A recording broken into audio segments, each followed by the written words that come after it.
このことに。新郎なの？村人なの？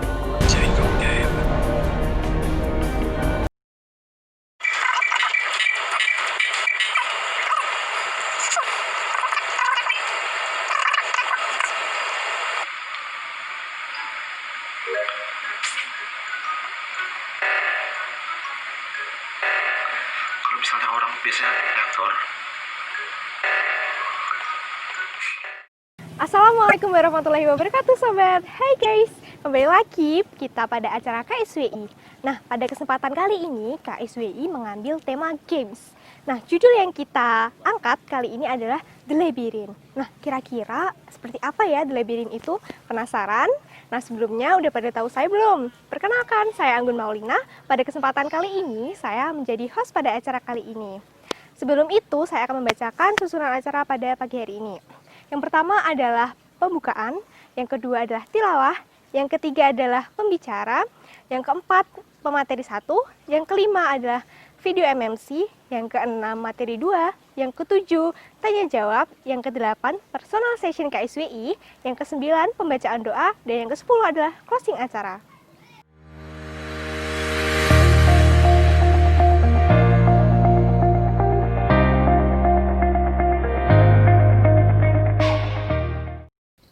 Remaja, satu fase kehidupan di mana awal kedewasaan kami diuji.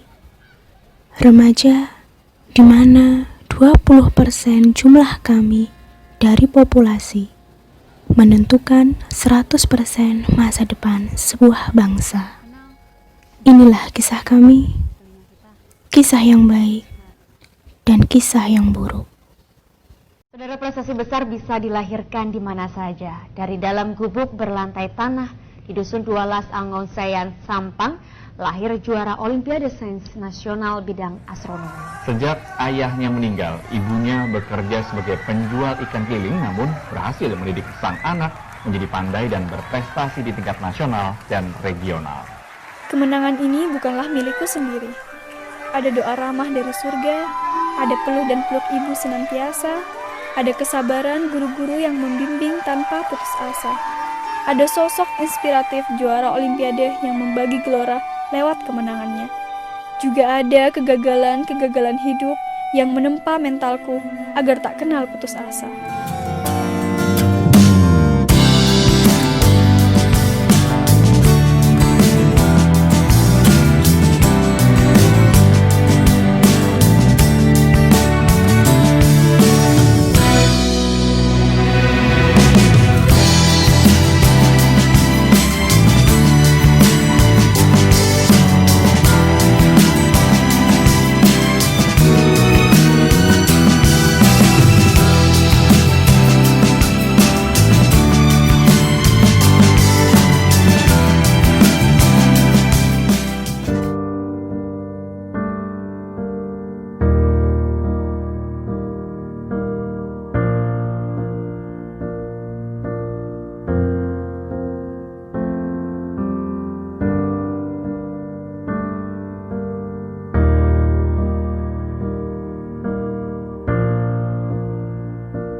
You can try to turn off the sun, I'm still gonna shine away, yeah, and tell everyone we're having some fun today.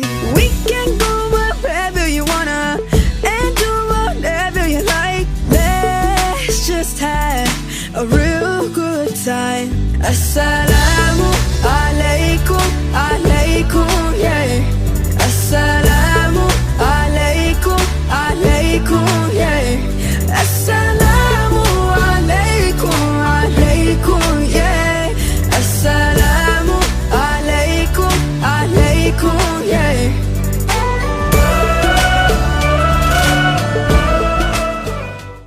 teman-teman, sebelum acara kita dimulai, alangkah lebih baiknya kita mendengarkan tilawatil Al-Quran yang akan dibacakan oleh Kak Wiwit agar menambah keberkahan pada acara kita pagi hari ini. Untuk Kak Wiwit, dipersilahkan.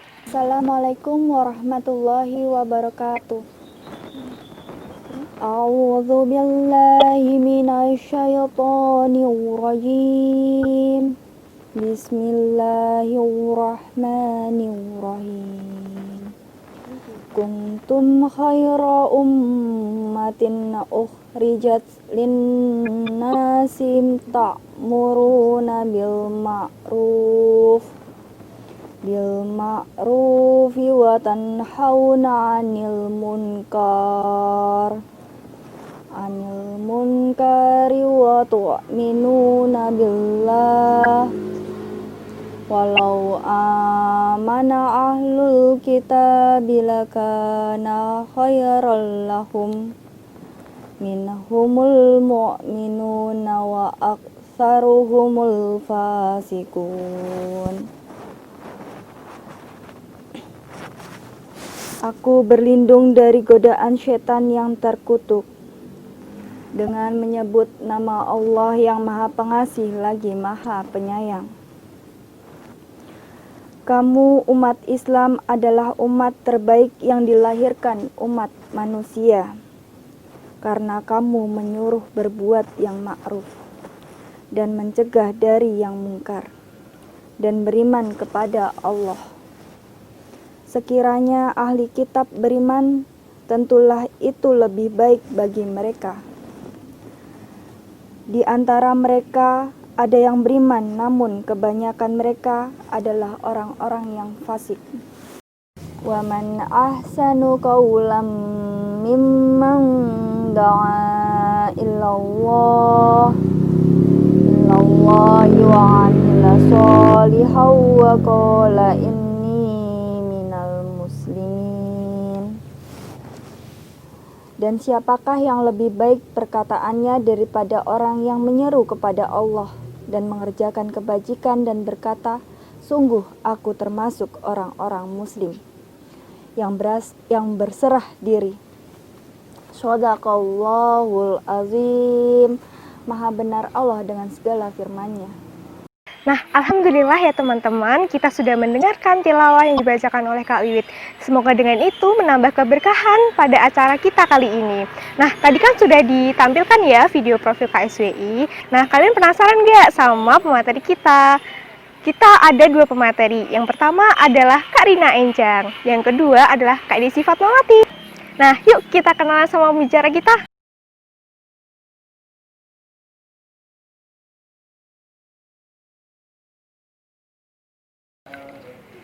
Hai Kak Rina, Assalamualaikum. Waalaikumsalam.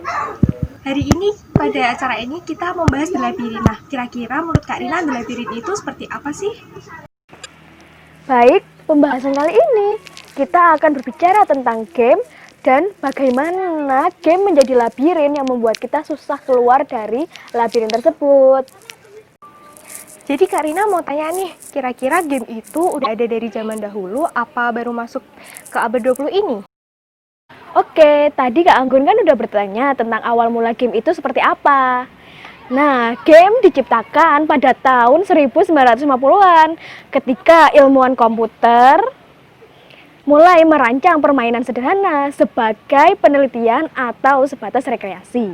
Kemudian tahun 1960-an, profesor dan mahasiswa memainkan game yang dimainkan di komputer IBM dan gerakan dilakukan menggunakan kartu berlubang. Sejak tahun 1980-an, game telah dikenal sebagai hiburan yang populer.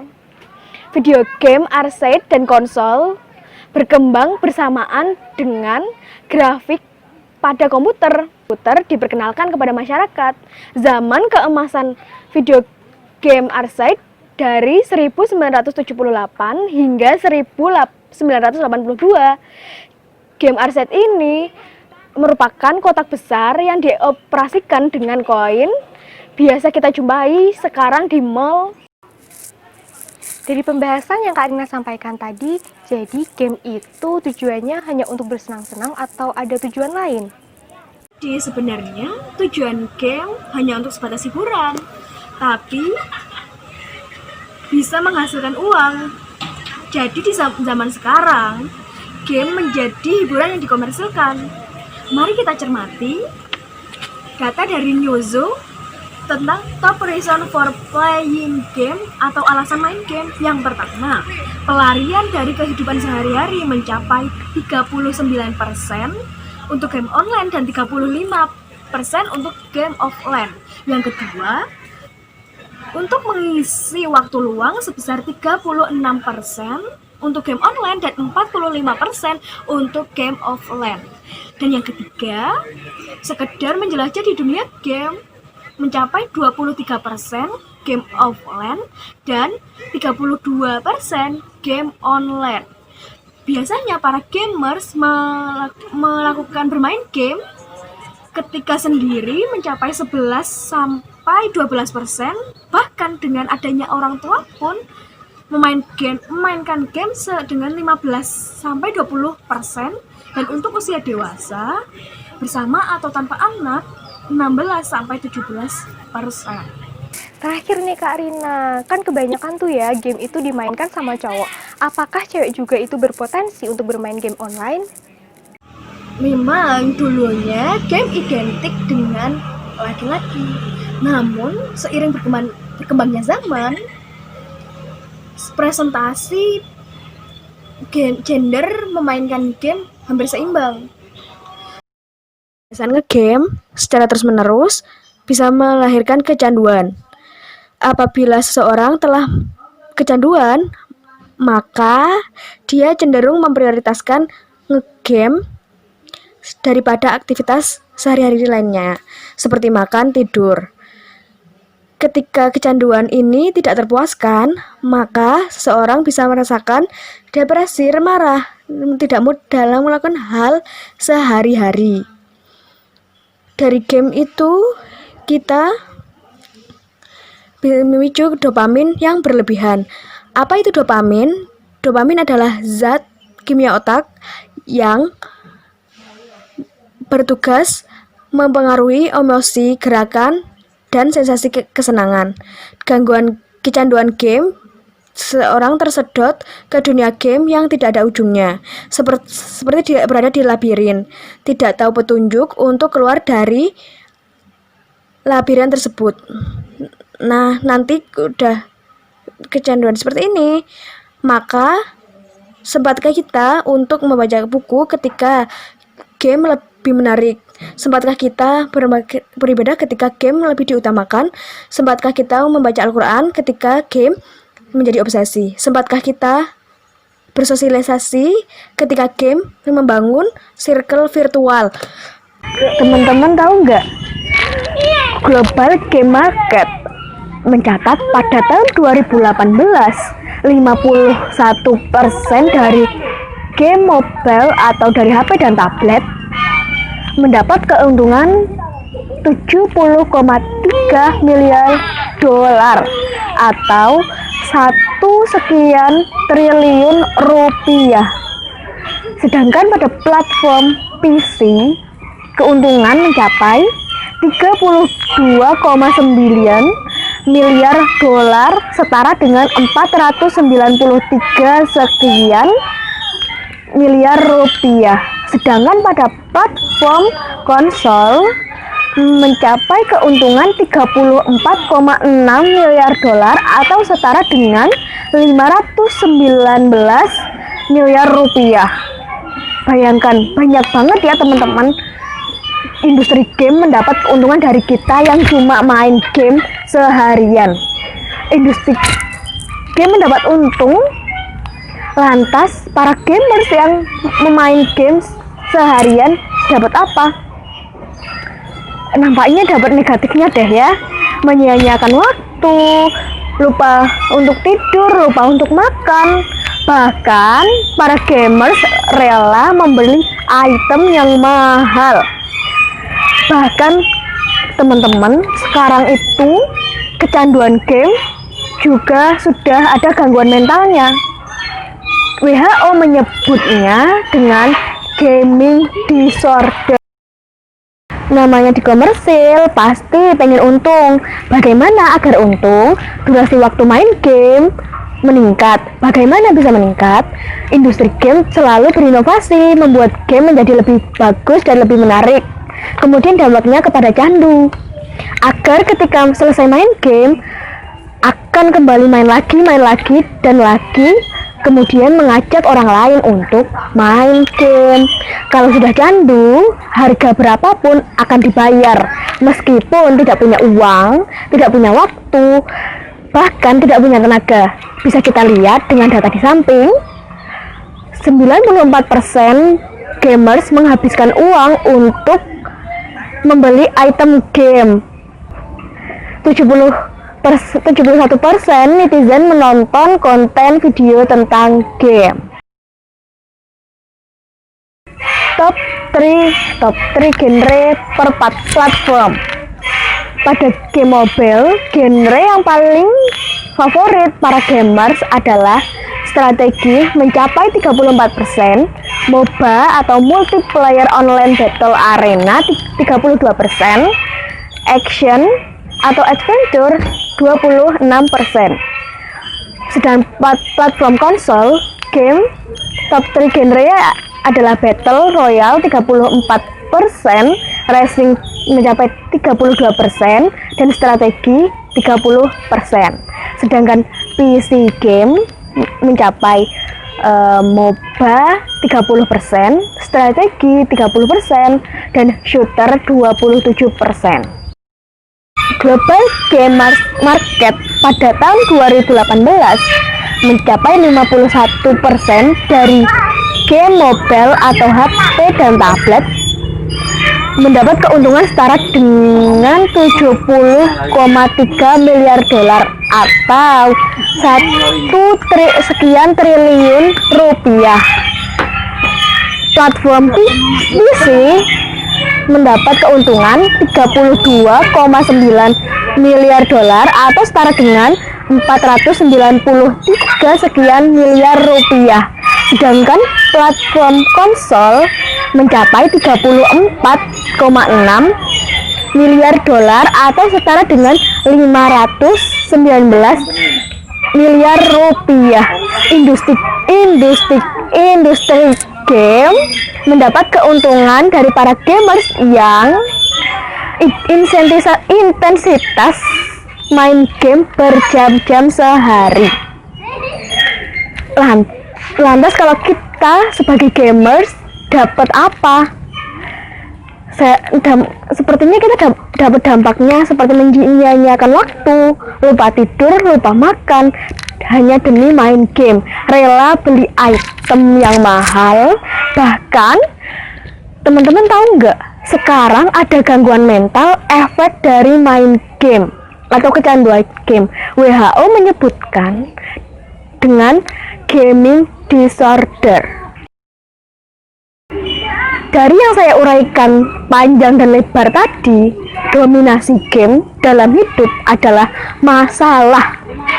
Mari kita tengok kasus-kasus ekstrim akibat kecanduan game. Yang pertama, seorang anak kecanduan game online memegang pisau dan memukul wajah ibunya dan lantas dirawat di rumah sakit jiwa. Yang kedua, kasus kelamaan ngegame selama lockdown, pria muda tewas karena gumpalan darah. Yang ketiga, 5 kasus kecanduan game online mengakibatkan bolos sekolah 4 bulan hingga membunuh sopir taksi untuk dapat uang. Jadi kesimpulannya, apa yang kita didapat generasi dari game? Kehancuran pastinya. Di sisi lain, kapitalis meraup untung luar biasa dari kehancuran generasi kita. Sekian pembahasan game dari saya. Tadi kita sudah membahas tentang sejarah game, efek game, kecanduan game seperti apa dan kasus-kasusnya. maka selanjutnya akan dibahas lebih detail oleh Kak Desi. Apabila tutur kata saya kurang berkenan, saya mohon maaf. Wabillahi taufiq wal hidayah. Wassalamualaikum warahmatullahi wabarakatuh. Karina kepada materi yang telah disampaikan. Sebelum lanjut ke materi kedua, kita saksikan video berikut ini.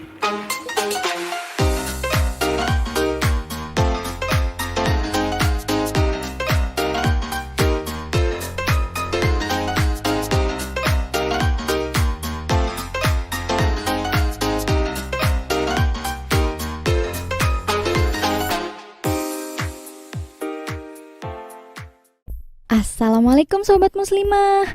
Dari judul aja, pasti pada ngeh kan sama game satu ini?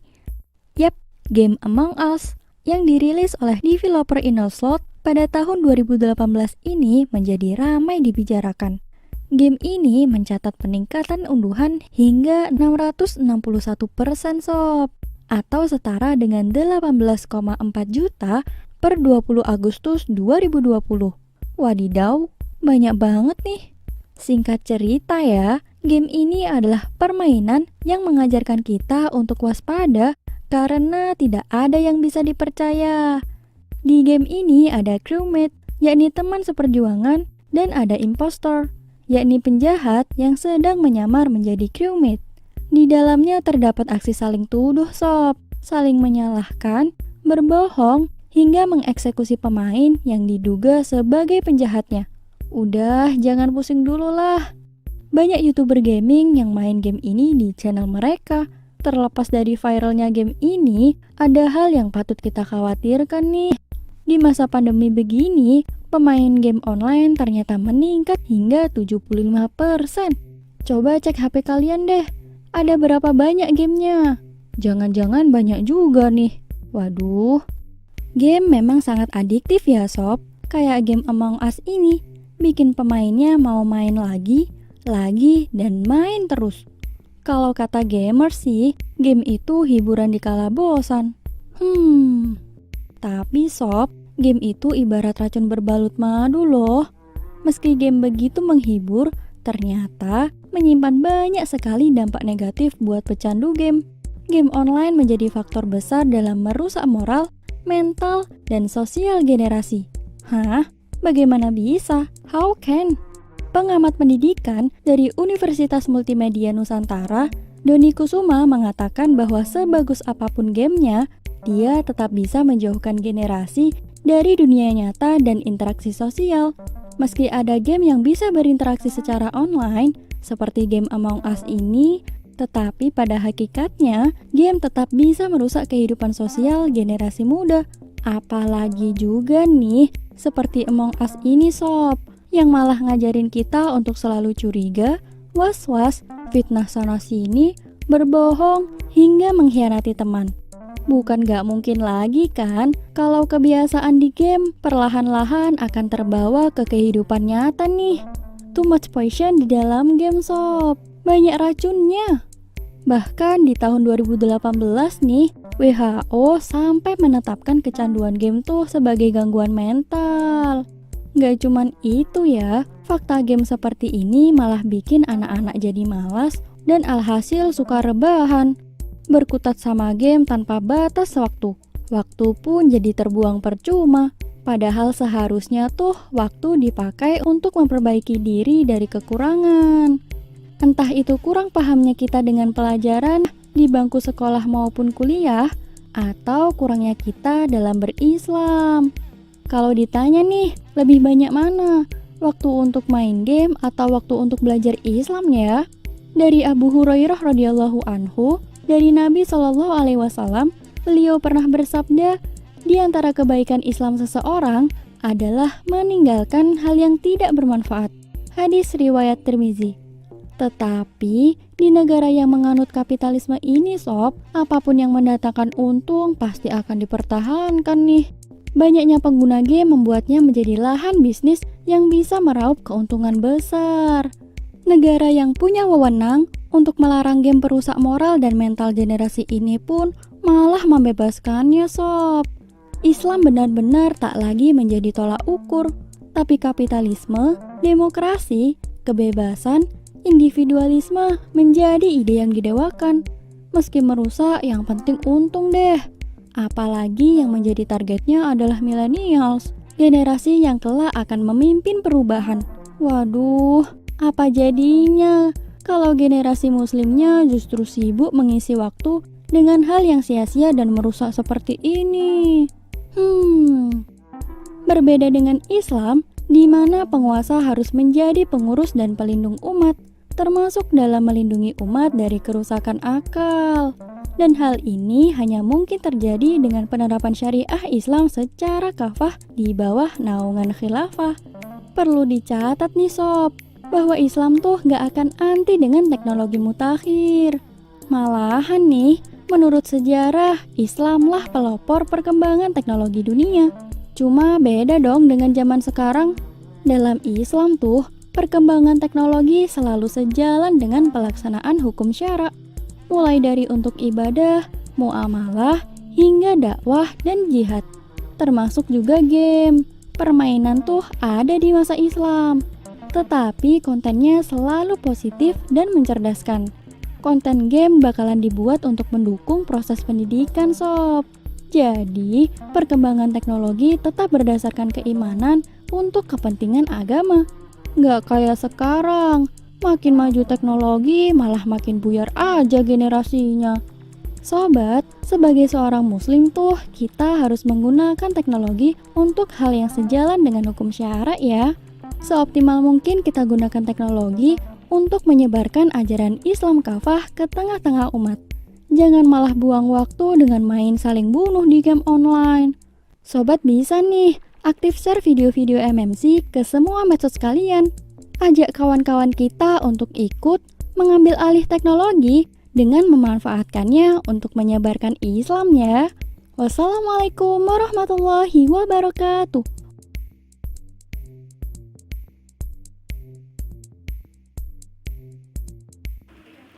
Itu ya teman-teman, kita tadi sudah menyaksikan penayangan video tersebut. Nah, sekarang kita lanjut ke materi kedua. Sebelum itu teman-teman, jangan lupa ya untuk mengisi Google Form yang ada di description box. Jangan lupa aktif komen dan bertanya di live chat. Yuk teman-teman, kita kenal sama pembicara kedua, yaitu Kak Desi Fatmawati. Oke Kak Desi, setelah tadi kita mendengar penjelasan dari Kak Rina, bisa dijelasin lagi nggak sih akar dari masalah kecanduan games ini, sehingga tuh kita tuh jadi dibuat tidak berdaya? Jazakumullah khairan Kak Anggun atas kesempatan yang diberikan. Bismillahirrahmanirrahim. Segala puji bagi Allah Subhanahu wa taala atas kemurahannya. Saya Desi bisa bersua kembali bersama teman-teman semua meskipun masih via daring. Baik teman-teman KSWI yang dirahmati Allah, tentu tadi kita sudah mendengar penjelasan dari Kak Rina mengenai fakta games. Dan kita mendapatkan satu kesimpulan bahwa tidak ada yang namanya kebetulan. Kebetulan candu, kebetulan bagus, kebetulan viral, ternyata semua based on plans atau direncanakan. Sampai-sampai Profesor Timothy Snyder dari Yale University berkata, "Make an effort to spare yourself from the internet. Read books." Artinya, buatlah usaha untuk memisahkan dirimu dengan internet dan bacalah buku. Nah, kali ini saya akan sharing bersama teman-teman KSWI semua bagaimana sih sebetulnya Muslim memandang sebuah games. Apa iya tidak boleh nih kita senang sedikit gitu ya dengan adanya games? Kuy, langsung aja. Oke, yang pertama kita akan bahas tentang inside the game. Di awal sudah dipaparkan nih oleh Kak Rina bahwa kecanduan game sama dengan masalah. Dominasi games dalam kehidupan itu tidak selalu baik ya. Bukan hanya buat kita, tapi juga buat generasi. Tapi kenapa terus dipertahankan ya? Apa tidak kasihan dengan generasi yang semakin tidak produktif? Tentu saja tidak kasihan, Dirs, karena meskipun ada korban generasi, games akan terus diproduksi karena alasan profit.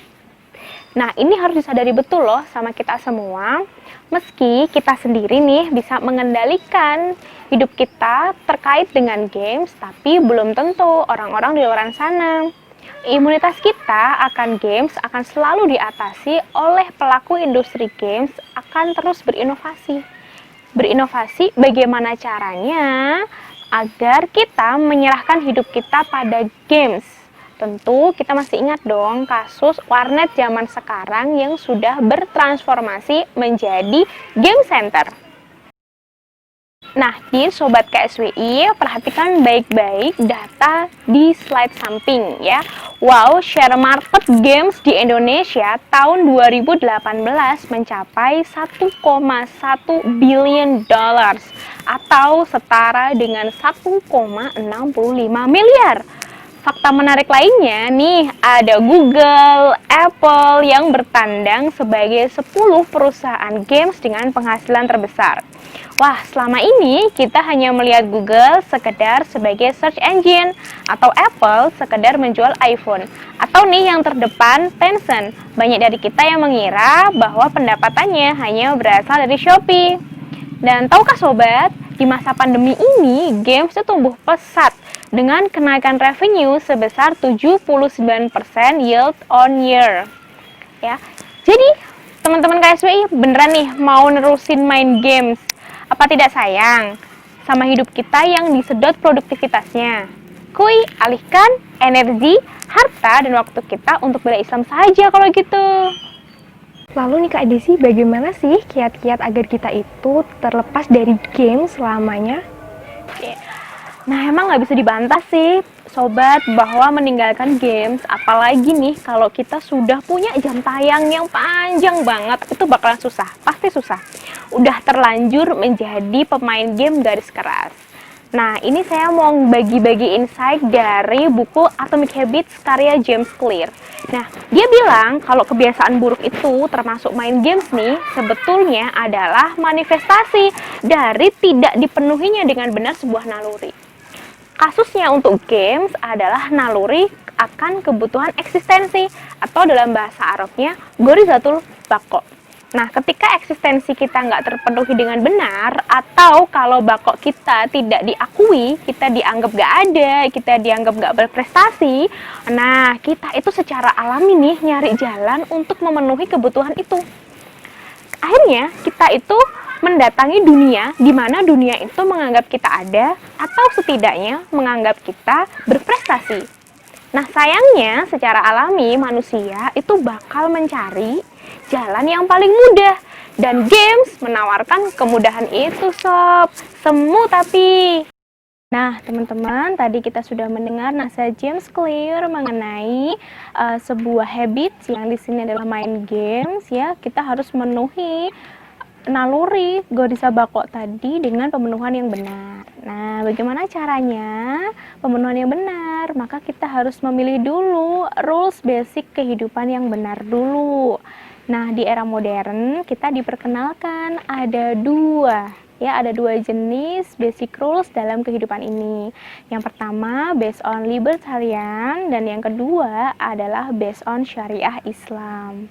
Loh, terus kita harus milih yang mana? Ingat ya teman-teman, kita tidak bisa memilih aturan cabang yang berbeda dari aturan pokok yang telah kita pilih. Nah, sebagai muslim, tentu kita harus memilih yang based on syariah Islam. Kenapa? Emang nggak boleh kalau muslim milih yang libertarian? Sebentar, mari kita cek lagi. Games mendominasi kehidupan kita itu karena diberlakukannya kebebasan berperilaku dan kebebasan ekonomi. Jadi kalau kita milih liberal lagi, ya kita tidak akan keluar dari pusaran games. Maka satu-satunya pilihan bagi seorang muslim adalah based on syariah Islam. Jadi siap memilih syariah Islam? Oke, berarti fix ya, pilih based on syariah. Nah, nextnya ngapain nih? Berikutnya adalah kita harus menginstal Islam secara full version. Nah, kenapa? Karena kalau kita pilih Islam doang, tapi belum diinstal, kita belum bisa betul-betul keluar dari labirinnya games. Nah, agar kita bisa imun dan next nggak bisa kejebak lagi, maka ada 4 langkah yang harus kita lakukan. Yang pertama, learn. Jadi yang pertama adalah belajar Islam. Nah, ini syaratnya harus mau sama mampu, nyediain waktu, nyediain tenaga, nyediain harta untuk belajar Islam. Dijamin deh, Kalau kita sibuk untuk belajar Islam, nanti akan dengan sendirinya secara gradual waktu kita buat main games akan dipakai buat belajar Islam. Yang kedua itu adalah do. Jadi kalau kita belajar tapi nggak dilakuin, percuma dong, nggak akan ada perubahan berarti dalam diri kita. Kalau kita cuman cari ilmu aja, nggak kita lakuin, itu ibarat kayak keledai bawa kitab, percuma tak bergun gitu, atau installing file. Nah, yang ketiga itu adalah share. Pernah nggak ngerasain semangat melakukan sesuatu karena kita membaginya dengan orang lain? Nah, itu juga sama sob, yang kita lakukan kalau kita lagi berusaha menginstal Islam dalam diri kita. Terus kita cerita sama teman. Ada dua imbas yang bisa kita ambil. Yang pertama, naiknya semangat kita. Dan yang kedua, naiknya orang yang berperilaku sama seperti kita. Kita lagi semangat menginstal Islam. Kemudian ada bertambah jumlah orang yang menginstal Islam di diri mereka. Keempat, atau step yang terakhir, pasti udah banyak dengar yang namanya habits. Habits adalah kondisi di mana kita bisa melakukan sesuatu hampir-hampir terotomasi.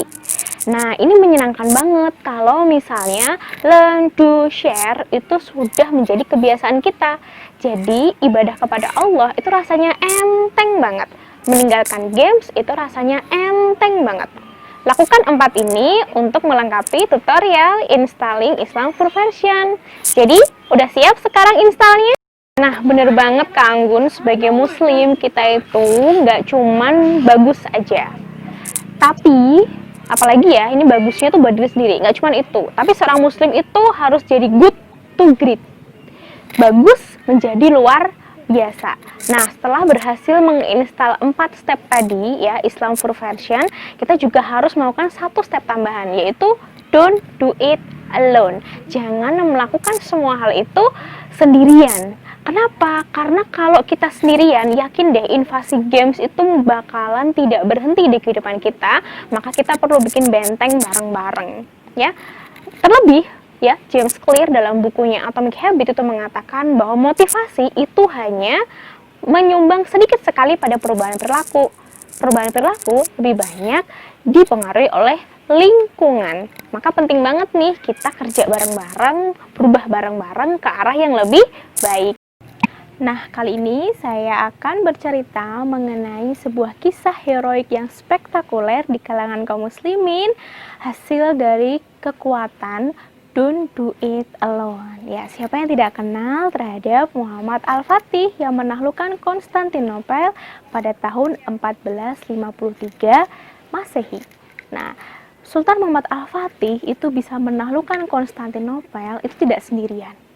Dia memiliki super tim yang luar biasa, mulai dari leluhurnya sampai pasukan yang ia bawa pada saat penaklukan. Dari sisi pendahulu, penaklukan Konstantinopel telah digagas oleh Sultan Utsman. Berlanjut ke anak cucunya, yakni Bayezid dan Murad, baik Murad I maupun Murad II. Kemudian dari sisi pasukan, pada era itu ya Sultan Muhammad Al-Fatih berhasil membawa 250.000 pasukan via darat dari Erdin menuju Konstantinopel. Tentu teman-teman tidak pernah lupa kisah bagaimana Sultan Muhammad Al-Fatih bersama pasukannya memindahkan 72 kapal melalui Bukit Galata. Bayangkan teman-teman, kalau tidak ada super tim yang luar biasa, maka tentu penaklukan Konstantinopel tidak akan menjadi kisah nyata. Dan sabda Rasulullah itu hanya akan ditempuh oleh umatnya yang berhasil menyatukan kesatuan kaum muslimin. Begitu juga teman-teman, korelasi di era sekarang. Untuk teman-teman bisa good to great, dari baik menjadi luar biasa, maka teman-teman perlu super team. Teman-teman perlu orang-orang yang sama, berhijrah bareng-bareng, kemudian berfastabikul khairat bareng-bareng. Nah, teman-teman bisa banget nih gabung ke KSWI. Nanti di sana kita hijrah bareng-bareng, jadi baik bareng-bareng. Kalau misalnya teman-teman ada yang saat ini kecanduan games, nanti kita keluar bareng-bareng. Lebih ringan prosesnya. Jadi Kak Desi, sebagai seorang muslim itu kan nggak cukup jadi baik aja kan, harus jadi yang terbaik seperti dalam surat Al-Baqarah ayat 110. Gimana Kak caranya? Next, teman-teman, saya ingin bercerita bahwa good to great-nya dalam Islam itu tidak sekedar berbicara mengenai satu atau dua orang loh teman-teman, tapi berbicara mengenai bagaimana sebuah generasi bareng-bareng jadi good to great semuanya. Nah, ada 3 langkah Islam dalam mengelola generasi muda. Yang pertama adalah pendidikan usia dini. Nah, Islam sudah dari dulu mengkonsepkan bahwa keluarga adalah madrasah pertama bagi anak-anak. Di pendidikan usia dini inilah kemudian diajarkan Al-Quran, kemudian sholat, kemudian diajari bagaimana untuk meniru orang-orang dewasa sekitarnya dalam berbuat baik. Kemudian yang kedua adalah lingkungan yang bersih. Ya, Islam memahami bahwa godaan kemaksiatan itu luar biasa. Maka memberikan lingkungan yang bersih bagi pemuda itu sangat penting. Sehingga dalam lingkungan remaja atau lingkungan pemuda tidak ada yang namanya game melenakan, tidak ada pintu-pintu maksiat dibuka, bahkan tidak ada ikhtilat. Kehidupan laki-laki dan perempuan itu dibedakan. Ya, bahkan ketika para pemuda itu stres gitu ya, keyakinan mereka kepada Allah tidak akan membuat mereka melirik pintu kemaksiatan. Nah, yang terakhir jadi pendidikan usia dini, kemudian lingkungan yang bersih, yang ketiga daulah itu memberikan jurus terakhir yaitu menyibukkan pemuda dalam ketaatan. Bagaimana pemuda disibukkan dalam penelitian, kemudian keilmuan, sehingga banyak sekali dalam usia muda mereka memiliki karya yang luar biasa. Contoh yang terkenal Imam Syafi'i. Imam Syafi'i usia 15 tahun itu sudah bisa memberi fatwa loh. Kemudian Imam Nawawi usia 20 tahun itu bisa menulis kitab yang tebal. Dan masih banyak lagi contoh-contoh lainnya. Misalnya kalau yang perempuan ada Maryam Al-Astrolabi. Mungkin kalau tidak ada Maryam, saat ini kita tidak bisa menikmati yang namanya GPS atau kompas. Ketika saya cerita gitu ya tentang masa lalu kejayaan Islam, banyak juga loh kaum muslimin yang pesimis. Tapi kan sekarang beda kayak dulu ya kan, Islam nggak sejaya dulu gini. Oke, saya mau ngasih bocoran dari tesisnya orang barat yaitu Daniel H. yang menulis tentang A Whole New Mind. Ia menuliskan bahwa di abad ke depan itu adalah era konseptual, di mana era konseptual itu nggak cuma pintar, tapi adalah kaum yang memiliki makna mengenai kehidupan tidak sekedar materi. Dan Daniel mengatakan bahwa kebudayaan di masa depan tidak akan diwakili oleh orang barat, karena mereka sangat materialistis. Lalu siapa yang dimaksud Daniel yang mengisi masa depan dan pantas mengisi peradaban masa depan? Tidak lain dan tidak bukan adalah kaum muslimin sendiri. Kenapa? Tidak seperti orang barat yang hanya cerdas secara intelektual namun tidak memiliki makna selain materi, kaum muslimin menawarkan makna tentang makna ruhiyah, kemudian maknawi yang lebih dari materi. Ya. Kaum muslimin tidak hanya memiliki high concept, tapi juga memiliki high touch ya, di mana kita mudah berempati ya, peradaban yang luar biasa dibangun atas penggalian makna-makna ilahi. Jadi teman-teman, kalau orang barat sendiri ya memprediksi bahwa masa depan tidak akan dipimpin oleh orang barat tapi dipimpin oleh kaum muslimin, maka kita jangan ragu dong milih Islam gitu kan ya. Mari kita wujudkan generasi Islam yang gemilang di masa depan. Yuk. Wah, nggak terasa ya teman-teman, kita sampai di akhir sesi sharing mengenai kembalilah kehidupan nyata. Ya, bahwa game itu hanya kehidupan semu. Udah buat teman-teman yang merasa butuh temen, buat teman-teman yang ngerasa butuh komunitas untuk jadi baik, yuk datang ke KSWI. Di KSWI nanti kita jadi baik bareng-bareng, di KSWI nanti kita hijrah bareng-bareng, kita saling menguatkan satu sama lain. Teman-teman kalau misalnya sungkan ya dalam berkelompok, teman-teman bisa loh memanfaatkan channel terbaru KSWI yaitu KSWI Personalization. Teman-teman bisa menghubungi admin yang tertera di layar. Nah, teman-teman sampai di sini dulu ya sharing saya hari ini. Kalau tadi selama sharing saya misalnya ada salah, saya ada kata yang kurang berkenan, saya mohon maaf. Karena segala kebaikan hanya dari Allah, sedangkan keluputan dan kesalahan berasal dari saya pribadi. Saya cukupkan. Wassalamualaikum warahmatullahi wabarakatuh. Jazakallahu khairan untuk Kak Desi atas materi yang telah disampaikannya. Sekarang kita masuk pada sesi tanya jawab. Nah, ini sudah ada 5 pertanyaan terpilih yang masuk. 2 pertanyaan akan dijawab oleh Kak Rina, 3 pertanyaan akan dijawab oleh Kak Desi. Pertanyaan pertama untuk Kak Rina. Nah, Kak Rina, melihat generasi zaman sekarang itu kan dari anak-anak, remaja bahkan dewasa itu sudah kecanduan game online. Nah, bagaimana sih cara memberitahu mereka agar terhindar dari pengaruh negatifnya game online tersebut? Terima kasih atas pertanyaannya. Pertanyaan yang aplikatif sekali ya. Gimana cara kita ngasih tahu bahwa dampak game tidak baik? Yang pertama, jadi temennya supaya kita mudah untuk ngasih informasi bahwa game berdampak negatif. Dari game itu kehidupannya tuh jadi berantakan, jadi nyanyain waktu. Yang kedua, sediain stok sabar buat gamers yang ingin kita ajak untuk berubah. Nggak cuma sekali 2 kali kita nasihatin terus berubah, itu butuh waktu. Yang ketiga, ajak gamers menghabiskan waktu bersamamu. Jadi dia nggak punya waktu buat ngegame lagi, buat ya paling tidak intensitas ngegamenya itu berkurang. Dan ajak dia dalam ketaatan. Pertanyaan kedua untuk Kak Rina. Bisa kita lihat ya Kak Rina, anak kecil zaman sekarang itu bahkan balita sudah diberikan gadget, bahkan dikenalkan sama yang namanya game online. Alasannya agar anak itu diam di rumah dan tidak rewel. Nah, bagaimana sih Islam memandangnya? Pertanyaan yang kedua sangat relate dengan kehidupan zaman sekarang. Sebetulnya pemberian gadget pada anak itu kurang baik ya teman-teman, karena dampaknya tuh lebih besar dari sisi kesehatan, dari sisi mental. Nggak bisa orang tua itu ngasih gadget hanya demi biar nggak rewel, biar anteng di rumah, itu sebenarnya nggak bisa. Coba kita tengok pencipta Apple, Steve Jobs, dia didik anaknya pun nggak pakai gadget loh pada usia pertumbuhan.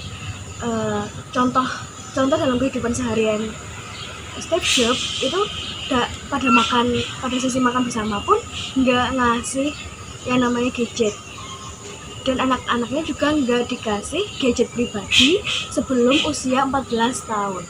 Nah, itu efektif untuk tumbuh kembang anak supaya berinteraksi dengan dunia anak-anak, nggak jadi main game atau terpaku pada layar HP, itu enggak. Jadi kayak lebih ke diarahin ke membaca buku, berinteraksi sosial dengan keluarga atau dengan teman-teman sebayanya. Ada 3 pertanyaan untuk Kak Desi. Pertanyaan pertama nih, nah kita sebagai seorang muslim tuh masih boleh nggak sih kita main games di saat waktu senggang? Oke, terima kasih Kak Anggun atas pertanyaannya. Emang ya kita masih bertanya-tanya, sebenarnya boleh nggak sih main games gitu ya? Dosa nggak sih main games gitu ya? Nah, teman-teman perlu teman-teman pahami bahwa main games secara hukum syara aktivitasnya termasuk mubah. Boleh, tidak berdosa, juga tidak mendapatkan pahala selama tidak ada pelanggaran hukum syara dalam games itu. Tapi, nah ini tapinya aja loh ya. Ada tapinya, kalau kita berhadapan dengan aktivitas yang mubah, maka ini nasihatnya sahabat Rasulullah nih, Umar bin Khattab gitu ya, itu bagus banget buat kita. Mubah itu ambillah sedikit saja.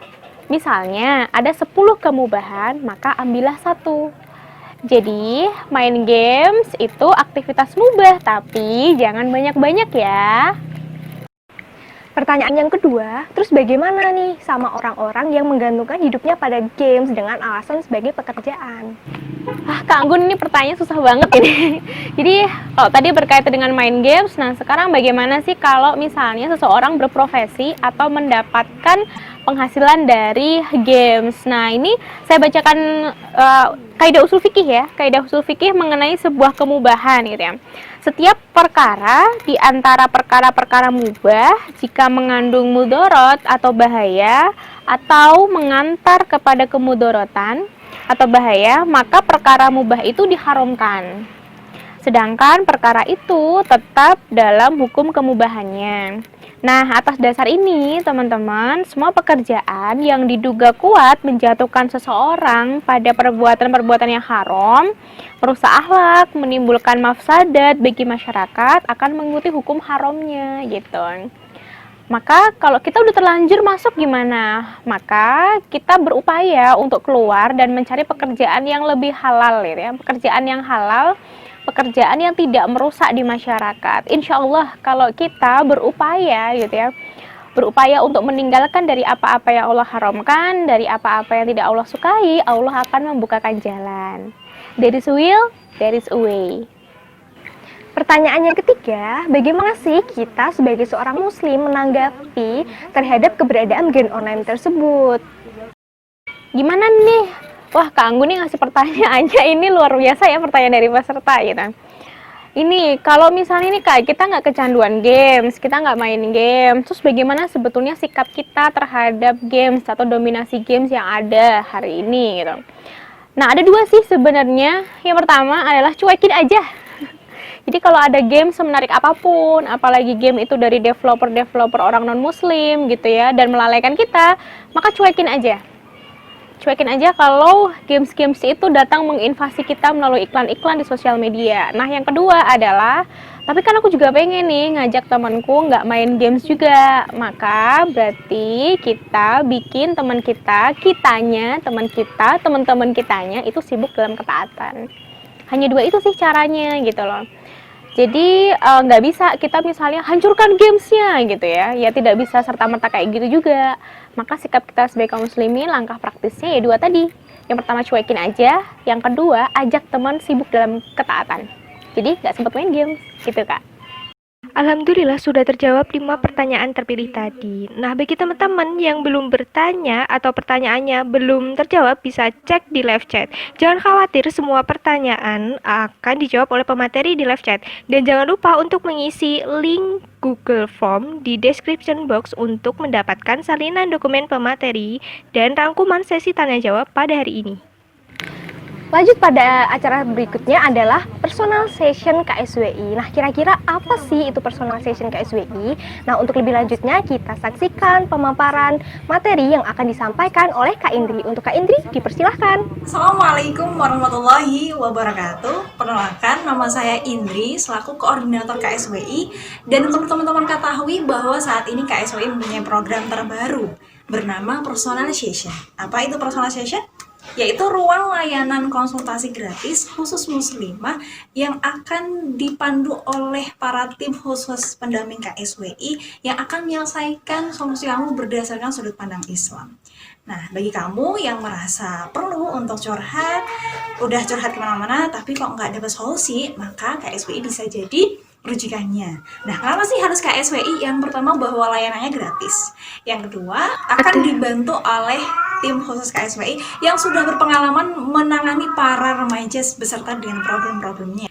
Yang ketiga, bahwa insya Allah kami amanah sehingga informasi yang akan kalian bagikan kepada KSWI akan dijaga sehingga tidak akan menyebar kepada pihak yang tidak berkepentingan. Nah, apakah kamu berminat?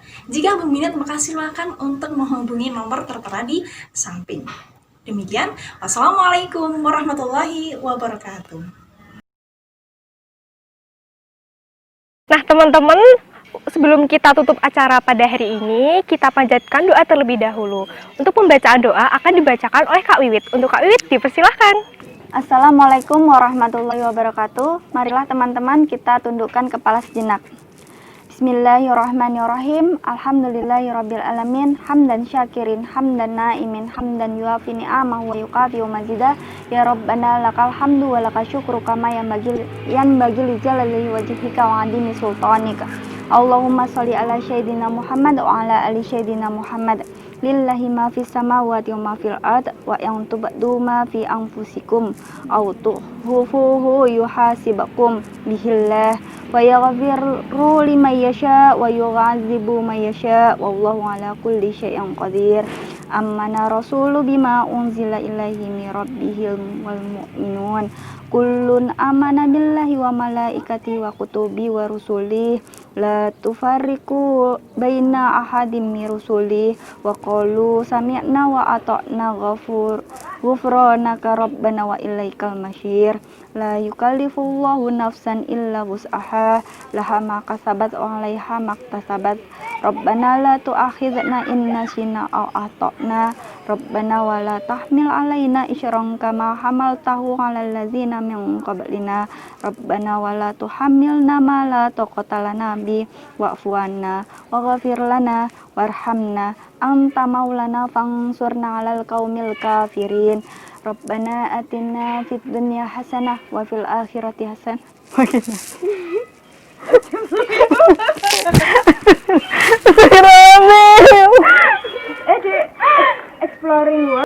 Nah, alhamdulillah telah selesai acara kita pada pagi hari ini. Nah, saya mewakili segenap panitia mengucapkan banyak terima kasih. Jazakillahu khairan untuk semuanya. Dan apabila ada banyak kesalahan, mohon dimaafkan sebesar-besarnya. Jangan lupa ya guys untuk follow semua akun sosial media KSWI. Dan jangan lupa untuk like, komen, dan subscribe channel KSWI. Wassalamualaikum warahmatullahi wabarakatuh. Jangan lupa ya guys untuk mengisi Google Form.